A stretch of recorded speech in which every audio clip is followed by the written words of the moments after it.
Hello viewers, in today's class we are going to discuss yet another important and very conceptual problem from limits, right? And here we have to find the value of this limit, that is limit x tends to 0, and we have the tangent of signum of x divided by signum of x, right? So here the signum function is involved, right? And we have to find the value of this limit, right? Okay, so what we will do here, we'll first find the right hand limit, then the left hand limit, and then we'll see whether these two limits are finite and equal. Then we can claim that the limit of this function when x approaches to 0, it exists, right? So what we will do here, we have x is equal to 0, and first we'll take the right hand limit when x approaches to 0 from the right of x is equal to 0,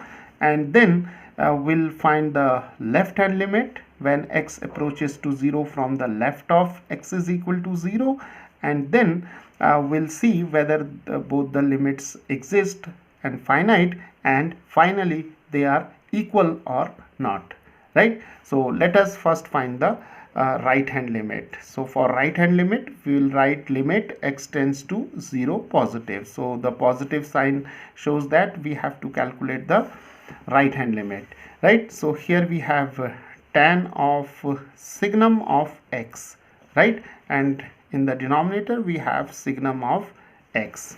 So now before proceeding further, let us quickly revise the definition of signum function, right? See, we know that the signum function is defined like this, that is whenever this x is positive, that is x is greater than 0, then signum of x takes the value plus 1, and whenever x is 0, then signum of x takes the value 0, and when x is a negative quantity, that is less than 0, then signum of x takes the value minus 1, right? So here first we'll take x is equal to 0 plus h. So 0 plus h is a point in the neighborhood of x is equal to 0, right? So 0 plus h lies somewhere here towards the right of x is equal to 0, right?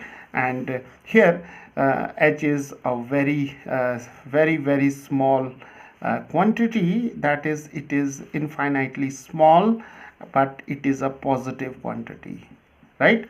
So here we'll take x is equal to 0 plus h.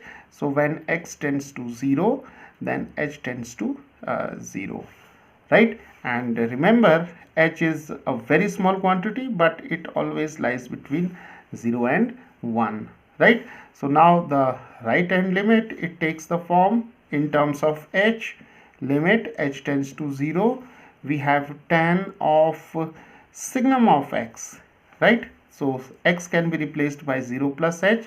So 0 plus h is simply h.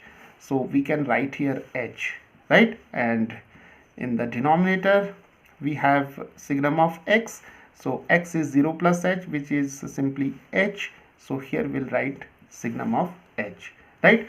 See, we have just said that h is a positive quantity, right? It means h is greater than 0. So we know from the definition of signum function, whenever x is greater than 0, right? Whenever x is positive, signum of x takes the value plus 1. So signum of h, it takes the value plus 1, right? So now we have limit h tends to 0, and we have tan of plus 1, right? So signum of h is equal to positive 1, because here this h is a positive quantity, and here also we have plus 1, right? Now since here we do not have, or this expression doesn't contain h, so we can omit this sign, this symbol limit h tends to 0. So this is simply a tan of 1 over 1, that is equal to tan of 1, right? So the right hand limit of this function when x approaches to 0 from the right of x is equal to 0 is tan 1. And now let us find out the left hand limit. So for left hand limit, the notation is limit x tends to 0 minus, right? And we have tan of signum of x divided by signum of x, right? And here we'll take the point, that is x is replaced by 0 minus h, which is minus h, and 0 minus h is a point which lies in the neighborhood of x is equal to 0, but it lies towards the left of x is equal to 0, right? So this point may be represented by 0 minus h, which is minus h, and the remaining things remains the same here. H is a very small quantity, h is a positive quantity, right? So now here we can now write this limit in terms of h. So this is limit h tends to 0, and we have tan of signum of 0 minus h, because x is replaced by 0 minus h, which is simply minus h, and here also we have signum of minus h, right? So now we have to assign a value to the this term, that is signum of minus h. See, h is greater than 0, right? H is greater than 0, so minus h must be less than 0, right? So signum of minus h should be equal to negative 1, because from the definition signum of x takes the value minus 1 for all x which are less than 0, right? And here minus h is less than 0, so signum of minus h would take the value minus 1. So now we can write limit h tends to 0. We have tan of, here we have minus 1, and signum of minus h is minus 1.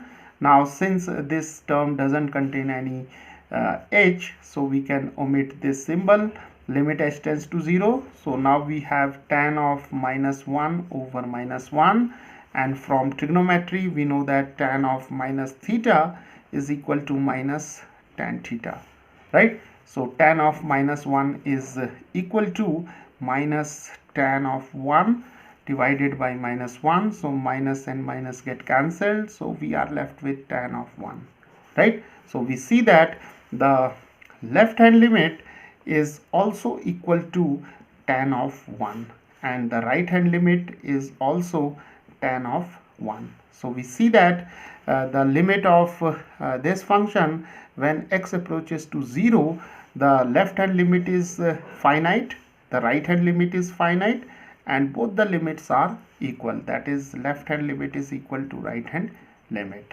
So we can here easily and safely we can claim that the limit of this function is equal to tan of 1, right? So this is how, by making use of the definition of important functions like signum function, we can solve these type of problems.